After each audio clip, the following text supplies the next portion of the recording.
बेरोजगारी की समस्या पूरे प्रदेश में। यहाँ के आरटीए हैं वो आज भ्रष्टाचार में लिप्त हैं, लेकिन सरकार नहीं चाहती। सरकार धन्ना सेठों को इस रोडवेज को बेचना चाहती है, जो प्राइवेट ऑपरेटर हैं उनको ये परमट देना चाहती है।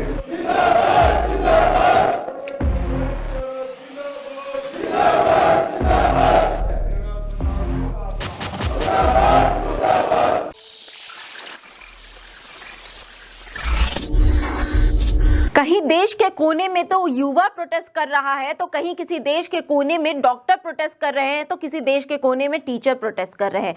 कभी आंगनवाड़ी वर्कर्स प्रोटेस्ट कर रहे हैं, तो कभी करीब 134(a) के तहत प्रोटेस्ट कर रहे हैं। कभी बच्चे सड़कों पर बैठे नजर आ रहे हैं, तो कभी प्राइवेट स्कूल की मनमानी के खिलाफ गुरुग्राम में लोग और अभिभावक परेशान हैं। क्या वजह है कि देश के कोने कोने से ये सभी लोग सरकार से लेकर इतने नाराज हैं कि आखिर क्या किया है सरकार ने अपने इतने लंबे कार्यकाल के समय में, लोगों को इतना क्यों दुखी कर दिया है? आखिर लोग इतने क्यों ज्यादा परेशान हैं?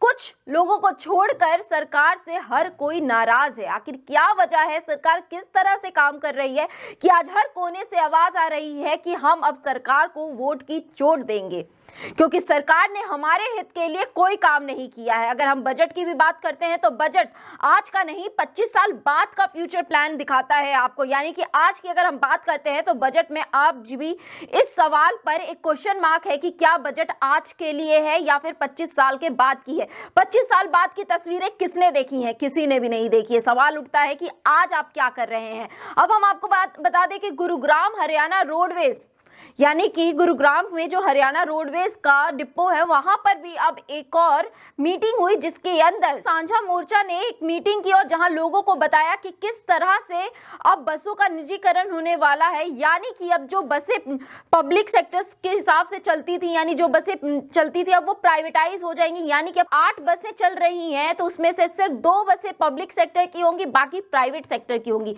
जिसके अंदर आप सभी जानते हैं कि प्राइवेट सेक्टर की जो भी बसें चलती हैं या प्राइवेट सेक्टर की जो भी संस्थाएं चलती हैं, उनका एक ही मकसद होता है, आम जनता को सिर्फ लूटना और सिर्फ लूटना। पब्लिक सेक्टर का मतलब ही होता है पब्लिक वेलफेयर के लिए काम करना। यानी कि पब्लिक सेक्टर जो भी काम करेगा उसमें आम जनता का हित उसमें निश्चिंत है। परंतु अगर आप गुरुग्राम के पब्लिक सेक्टर की बात करते हैं, चाहे सिविल हॉस्पिटल की बात कर ले या फिर हरियाणा रोडवेज की बसों की बात कर ले, सबकी हालत बुरी तरह से जर्जर है। हरियाणा गुरुग्राम का बस स्टैंड किसी से छुपा नहीं है। जो कभी भी धंस सकता है वो आज भी वहीं का वहीं खड़ा है, जिसे तोड़कर पूर्ण निर्माण करना चाहिए था, वहां कुछ भी नहीं हो रहा है। आखिर करप्शन की अगर बात करें तो करप्शन गिनवाने की जो सीमाएं हैं वो कभी खत्म नहीं होने वाली है या अनंत तक चलने वाली हैं। आखिर सरकार क्या कर रही है लोगों के हित के लिए, ये सवाल अब हर कोने से देश के उठ रहा है। कहीं युवा भ्रष्टाचार के इस खिलाफ मोर्चा लड़ रहे हैं, तो कभी हरियाणा रोडवेज के अब ये लोग कि क्या सरकार हमारे हित के लिए सोच रही है, हमसे पहले क्या आम जनता के हित के लिए सोच रही है। आप खुद सोचिए, जो भी कानून या जो भी रूल्स आते हैं वो दोनों ही प्राइवेट सेक्टर्स और पब्लिक सेक्टर्स के लिए इक्वल होते हैं, परंतु इसके अंदर प्राइवेट सेक्टर अपनी मनमानी करते हुए अक्सर नजर आता है। वहीं अब एक और नया तरीका सरकार ने निकाला है, जिसके अंदर निजीकरण शुरू करने वाले हैं बसों के अंदर। यानी कि इसके अंदर अगर 8 बसें चलेंगी तो सिर्फ और सिर्फ 2 बसें पब्लिक सेक्टर की होंगी, बाकी 6 प्राइवेट सेक्टर की होंगी। तो आप खुद सोचिए कि किस तरह से पब्लिक सेक्टर्स और रोजगारी को दबाया जा रहा है। जहां युवा बेरोजगारी को लेकर परेशान है, वहीं अब एक और रोजगार को दबाने का नया तरीका। सरकार के पास नौकरियां नहीं है, सरकार के पास रोजगार नहीं है, पर सरकार दावे जरूर करता है कि हम आपको रोजगार देंगे, पर वहीं जब उन दावों पे खड़े होने की बात आती है तो सरकार कभी खड़ी हुई नजर नहीं आती। अगर हरियाणा सीएम की बात करें, उनकी तो आदत है अपने जबान से पीछे हटने की और ये कहने की मेरे मुंह से निकल गई। हाँ जी, उनके मुंह से इतनी बातें निकली हैं, अगर वो बातें अगर पूरी होने लगे तो शायद हिंदुस्तान और हरियाणा का नक्शा बदल जाएगा, शायद तरक्की की सीमा कहीं और पहुंच जाएगी। परंतु इस तरह का कुछ नहीं हो सकता, क्योंकि अगर ऐसा किया जाएगा तो भ्रष्टाचार का दर कैसे ऊपर उठेगा। सरकार ये कह के रोडवेज को और पब्लिक रोडवेज को ये टाल देती है, ट्रांसपोर्ट्स को, कि आप अपने हित के लिए कर रहे हैं, होगा उनका हित भी, पर आप सोचिए अगर पब्लिक सेक्टर की बसें ज्यादा चलेंगी तो क्या ज्यादा आम जनता को फायदा नहीं होगा इससे? क्या ज्यादा आम जनता लंबी दूरी का सफर अच्छे तरीके से और सुरक्षित महसूस नहीं कर पाएगी? अक्सर ऐसा होता है जब भी कोई सुनता है कि प्राइवेट बसों में वो सफर कर रहे हैं, तो लोगों के अंदर और उनके परिवार के अंदर एक अलग सी चिंता आ जाती है कि प्राइवेट बस का कोई भरोसा नहीं है। जब प्राइवेट बस की सुरक्षा पर ही इतना बड़ा सवाल है तो एक प्राइवेट बस को किस तरह से सरकार मंजूरी दे सकती है पूरे हरियाणा के लॉन्ग डिस्टेंस को कवर करने की। इस पर अब हरियाणा रोडवेज के लोगों ने अलग अलग इलाकों से खड़े होकर एक मोर्चा शुरू किया, जिसके अंदर वो लोगों को और हरियाणा के उन सभी रोडवेज कर्मचारियों को जागरूक कर रहे हैं कि यदि ये हो गया तो इससे आपके हक और हो सकता है कि उसको मारा जाएगा। वहीं इसको लेकर अब एक नया मोर्चा खड़ा हो गया है, साझा मोर्चा, जिसने लोगों को जागरूक करने का अभियान शुरू किया और वहीं चुनौती दी है सीधी सरकार को कि अगर सरकार ने हमारी बात नहीं मानी पूरे हरियाणा में रोडवेज की तरफ से हड़ताल घोषित कर दी जाएगी। अब आइए आपको बताते हैं कि यहाँ क्या क्या मांगे हैं उनकी और क्या उनकी बातें हैं जो सरकार से वो कहना चाहते हैं। और आज एक बहुत बड़ा मुद्दा है पूरे प्रदेश के अंदर कि जनता की भी मांग है और कर्मचारियों की भी मांग है कि प्रदेश के अंदर सरकारी बसों की बढ़ोतरी हो, लेकिन सरकार केवल 7 वर्षों से बयानबाजी कर रही है। नई गाड़ियां नहीं आ रही हैं रोडवेज में। लगातार जो हमारे बसों का बेड़ा था 4250 से घट करके 2900 रह गया। और सरकार की मंशा है कि इस विभाग का निजीकरण कर दिया जाए, प्राइवेट बसें चलाई जाएं। इसको लेकर के पूरे रोडवेज के कर्मचारी में एक रोष है और अब ये निर्णय लिया कर्मचारियों की भावनाओं को देखते हुए कि आज अलग अलग संगठन अपने अपने फ्रंट पर लड़ाई लड़ रहे थे सरकार के खिलाफ, लेकिन सरकार उनकी बात नहीं सुन रही थी। अब ये 29 जनवरी को हिसार के अंदर एक मीटिंग बुलाई थी, उसमें 11 संगठन जो रोडवेज में कार्यरत है उनकी एक साझा मीटिंग हुई और उसमें एक कार्यक्रम तय किया गया कि 9 फरवरी से लेकर के 18 फरवरी तक सभी जो प्रदेश के 24 हमारे डिपो हैं, संस्थान हैं, उनमें साझा मीटिंगें की जाएंगी और कर्मचारियों को प्रेरित किया जाएगा आंदोलन के लिए। क्यों, अगर आज रोडवेज के कर्मचारियों की मांग लागू करवानी तो स्वाभाविक है कि सांझे मंच पर आकर के हमें साझी लड़ाई लड़नी पड़ेगी। उसी कड़ी में आज की यहाँ बैठक है और उसमें हमारी टीम के जो सदस्य साथी रमेश मलिक जी, स्टेट के नेता हैं, साथी कृष्ण काद्यान जी, मैं विनोद शर्मा जी, साथी अमित राणा जी, साथी सुधीर अहलावत जी, साथी योगेश यादव जी आज इन कर्मचारियों के बीच में आए थे और हमने अपनी बातें जो उस मीटिंग में निर्णय लिए थे वो साथियों के साथ साझा की है। और भविष्य में आंदोलन की भी तैयारी है कि जिस प्रकार से 2018 में रोडवेज का कर्मचारी इकट्ठे होकर लड़ा था सरकार के खिलाफ, वैसी लड़ाई फिर शुरू करने के लिए हमारा कर्मचारी तैयार है। और हम सरकार को आज आपके चैनल के माध्यम से चेतावनी भी देना चाहते हैं प्रदेश की सरकार के मुख्यमंत्री को, परिवहन मंत्री को, कि अगर उन्होंने साझा मोर्चा के नेताओं को बुला करके बातचीत नहीं की और उनकी समस्याओं का निराकरण नहीं किया, उनकी मांगों को लागू नहीं किया और निजीकरण पर रोक नहीं लगाई, तो आने वाले समय में रोडवेज का कर्मचारी आर पार की लड़ाई लड़ने के लिए विवश होगा। ये आज हम सरकार को चेतावनी देना चाहते हैं।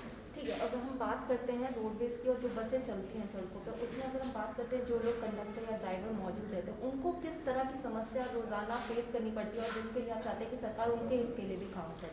सबसे पहले तो आज बेरोजगारी की समस्या पूरे प्रदेश में। आज हमारे बहुत से नौजवान साथी जो मैट्रिक या +2 तक की शिक्षा ग्रहण करते हैं, आज कोई बड़ी सरकारी नौकरी तो उनको मिल नहीं सकती और रोडवेज में ऐसे ऐसे हमारे पद थे जहां पर 10वीं पास 12वीं पास जो बेरोजगार साथी उनको रोजगार मिलता था, चाहे वो चालक का पद था, चाहे परिचालक का पद था, चाहे हमारे वर्कशॉप के अंदर हमारे टेक्निकल स्टाफ था, जो ITI साथी हमारे करते हैं बच्चे, जो हमारे क्लैरिकल साथी हैं जो +2 की उनकी शिक्षा एजुकेशन होती है। अब वो सारे आहिस्ता आहिस्ता खत्म कर रही है सरकार, क्योंकि गाड़ियां नहीं बढ़ा रही और रोडवेज के प्रत्येक कर्मचारी की जो नौकरी है, सुरक्षा है, वो बसों के ऊपर निर्भर है। आज अगर बसें बढ़ेंगी तो रोजगार बढ़ेंगे। एक तो ये समस्या है। एक समस्या है कि हमारे 2016 में सरकार ने 390 के करीब चालक भर्ती किए थे कॉन्ट्रैक्ट बेस पे। उस समय चालकों की आवश्यकता थी और हम लगातार 16 से मांग कर रहे हैं। उनको लगभग 6 वर्ष पूरे हो चुके हैं। उन्होंने जो भी नियम थे सरकार के भर्ती के वो सारे लागू किए। उसके बाद वो विभाग में आए। उनका लगभग रोडवेज विभाग का 6 साल का अनुभव हो चुका है। उनकी हमारी मांग है कि उनको पक्का किया जाए, लेकिन सरकार अभी बहाना बना रही कि बसें कम है, हमारे पास अभी सरप्लस है चालक, इसलिए हम इनका पक्का नहीं कर सकते। हमारी मांग है। दूसरी मांग है, हमारे परिचालक है उसके ग्रेड पे बढ़ाने की बात है। हमारे 5 साल का बोनस पेंडिंग पड़ा हुआ है, लंबित है, वो बोनस नहीं दे रही सरकार। आज हमारी वर्दी के भत्ते हैं, जूते का भत्ते है, उसकी वो नहीं कर रही अभी अदायगी। 1992 में कुछ कर्मचारी भर्ती हुए थे, उनको अलग अलग पॉलिसी के तहत रेगुलर किया गया और बाद में 2003 से साथियों को एक समझौते के अनुसार कांग्रेस की सरकार में ज्वाइनिंग समय से उनको रेगुलर करवा दिया गया। लेकिन जो जूनियर कर्मचारी थे वो सीनियर हो गए, वो रेगुलर ज्वाइनिंग डेट से हो गए। लेकिन 2002 तक के जो कर्मचारी थे वो जूनियर बन गए, क्योंकि उनको पॉलिसी के 6 साल के अंदर पक्का किया गया। एक हमारी मांग है कि 1992 से लेकर 2002 तक के जितने भी चालक परिचालक या अन्य कोई वर्कशॉप का कर्मचारी भर्ती हुआ था उनको ज्वाइनिंग डेट से पक्का किया जाए, ये हमारी मांग है। और मांग है कि आज 809 बसों की परिवहन मंत्री जी लगातार बयान दे रहे हैं। अभी एक लेटेस्ट बयान और दे दिया मंत्री जी ने कि अभी बजट पूर्व से एक मुख्यमंत्री कैबिनेट की मीटिंग हुई थी, उसमें मंत्री जी ने डिमांड की है सरकार से कि अभी 3000 बसें हमें चाहिए रोडवेज में, क्योंकि बसों की लगातार संख्या घट रही है। लेकिन हमें नहीं लगता कि सरकार इसमें ईमानदारी बरतेगी, तो 809 बसें वो लगातार 5 साल से कह रहे थे। अब जाकर उनका टेंडर हुआ, लेकिन वो बाड़ियाँ बनने में समय लग रहा है, बाड़ियाँ नहीं बन रही। जब तक बाड़ियाँ नहीं बनेंगी वो रोड पे नहीं आ सकती गाड़ियाँ, इसलिए हमारी बसें लगातार घट रही है। और आज प्रदेश की जनता है, जो संख्या है वो लगातार बढ़ रही है। जब रोडवेज का राष्ट्रीयकरण किया गया था उस समय में केवल 600 बसें थी हमारे पास, और इस प्रदेश की जनसंख्या बहुत कम थी, मामूली थी, कम से 60 लाख के करीब जनसंख्या थी। आज प्राइवेट ऑपरेटर, प्राइवेट मालिक हैं, और पूरे प्रदेश में प्राइवेट मालिक बिना किसी नियम के, बिना किसी परमिटों के दग्गामारी से अपनी बसें ऑपरेट कर रहे हैं। सरकार कोई लगाम नहीं लगा रही। यहाँ के आरटीए हैं वो आज भ्रष्टाचार में लिप्त हैं। आज जयपुर से लेकर दिल्ली तक, दिल्ली से लेकर के चंडीगढ़ तक जो जितने नेशनल हाईवे हैं हमारे, जो हरियाणा प्रदेश से गुजरते हैं, वहाँ पर प्राइवेट बसें धड़ल्ले से चल रही हैं। कोई परमिट नहीं है, ना सरकार को टैक्स देते हो, ना यात्री कर देते। उसके बावजूद सरकार कोई लगाम लगाना नहीं चाहती। इसलिए हमारी निजीकरण के खिलाफ एक बहुत बड़ी लड़ाई है, और ये साझा मोर्चा गठन इसलिए किया गया। तो आने वाले समय में आप सरकार को किस तरह से चेतावनी देते हैं? क्या आने वाले समय में हम हरियाणा में रोडवेज की हड़ताल की? बिल्कुल हड़ताल संभव है, अगर सरकार हमारी बात नहीं सुनेगी, अगर हमारी जो समस्याओं का निराकरण नहीं करेगी या हमारी मांग नहीं मानेगी, तो उसके बाद कर्मचारी के पास कुछ चारा नहीं है। बाकी हम सांकेतिक रूप से लगातार सरकार को पत्र लिख रहे हैं, सरकार से अपील कर रहे हैं कि आप बात करिए, लेकिन सरकार अभी शायद क्योंकि सरकार कोई भी पार्टी की सरकार है वो वोट की चोट समझती है। अभी चुनाव दूर है प्रदेश के, इसलिए सरकार बात नहीं करना चाहती। लेकिन अब हमारी मजबूरी है साझा मोर्चा की कि एक प्लेटफॉर्म आगे हमने जो लड़ाई शुरू करने का निर्णय लिया है, वो 21 तारीख को रोज तक में हमारी आगामी मीटिंग होने जा रही है साझा मोर्चा की, और उसमें हम कोई ना कोई आंदोलन का निर्णय लेंगे। क्या आगे आने वाले समय में अगर प्रदेश में भी वोटिंग हुई तो क्या हरियाणा रोडवेज की तरफ से भी वोट की छूट जाएगी? बिल्कुल जाएगी, अगर सरकार ने हमारी मांग नहीं मानी तो। आज लोकतंत्र है, आज अगर जनता की सरकार नहीं सुनेगी, क्योंकि हम भी एक जनता का हिस्सा है, कर्मचारी कोई अलग से नहीं है, क्योंकि वोट का अधिकार हमें भी है, तो इसलिए हमारी मांग है सरकार से भी जनता की सुने, कर्मचारियों की सुने। लेकिन आज गुंगी सरकार है, आज बयान तक सीमित है सरकार, कोई कार्य जमीन पर दिखाई नहीं दे रहा। जबकि परिवहन जो सेवा है वो जरूरी सेवाओं में आती है जनता के लिए, क्योंकि आम गरीब आदमी रोडवेज का सहारा लेता है सफ़र करने के लिए।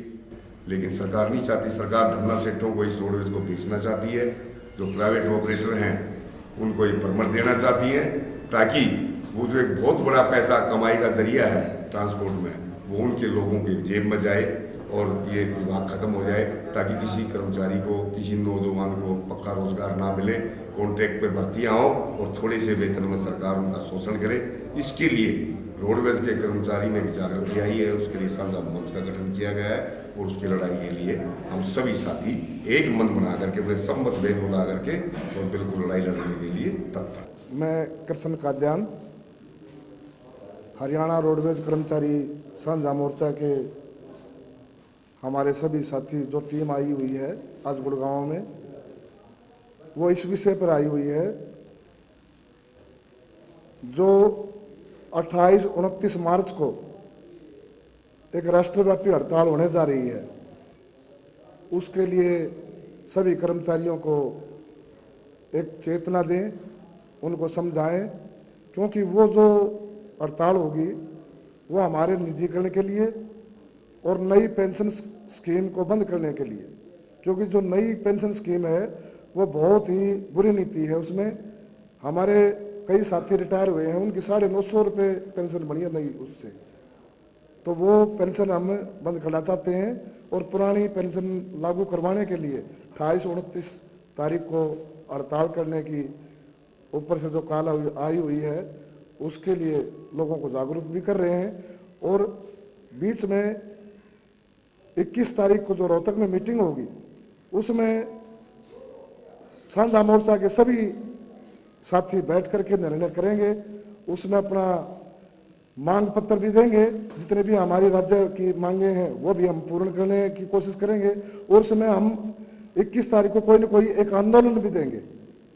आंदोलन इसलिए देंगे क्योंकि हमारे यहाँ की जितनी भी कर्मचारियों की जो डिमांडें हैं वो पूर्ण नहीं हो पाती और हम उसमें जरूर बढ़ चढ़ के भाग लेंगे। सभी साथी हमारे एकजुट हो चुके हैं, साझा मोर्चा बन चुका है, 11 यूनियन इसमें इकट्ठी हो गई हैं और 2 यूनियन इसमें अभी बाकी हैं, वो भी इसमें बीच में आ जाएंगी। उन्होंने भी आश्वासन इसमें दे रखा है। सभी साथी एक हैं, साझा मोर्चा सारा इकट्ठा एक है, सभी साथियों की मांग।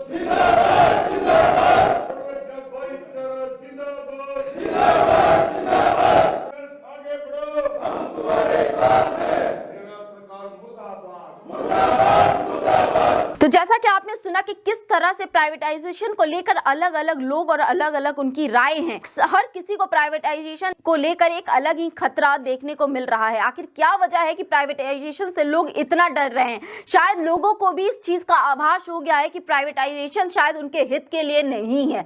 तो फिर ये किस लिए है, किन लोगों के लिए, ये समझ नहीं आ रहा है। पर ये खबर हम आपके लिए इसलिए लेकर आए थे ताकि आपको समझ में आए कि सरकार कितना आपके लिए काम कर रही है और कितना उन लोगों के लिए जिनके पास कोई कमी नहीं है सरकार को देने की। अब देखना यह है कि इस पे सरकार किस तरह से फैसला लेती है। तब तक के लिए आप बने रहिए हमारे चैनल के साथ। आप देख रहे हैं द हिंदू वॉरियर न्यूज़। धन्यवाद।